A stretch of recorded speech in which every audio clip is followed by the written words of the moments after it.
আমাদের বাগানে দেখো কি সুন্দর সর্ষের ফুল ফুটেছে, তাই ভাবলাম এটা দিয়ে কিছু একটা রেসিপি বানাই। চলো তার আগে ফুলগুলোকে তুলে ফেলি। আজকের জন্য এটুকুই যথেষ্ট। এবার এই ফুলগুলোকে একটু বেছে নিতে হবে, নিয়ে খুব ভালো করে ধুয়ে নিতে হবে।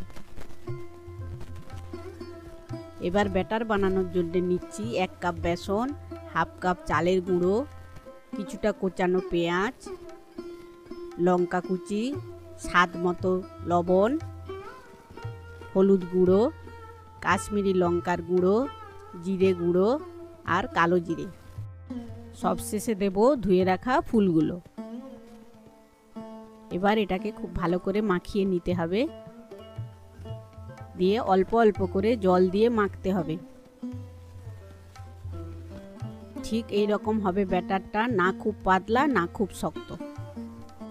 এবার একটা প্যান গরম করে দিয়ে দিয়েছি সর্ষের তেল, তার মধ্যে বড়াগুলোকে ছেড়ে দেব।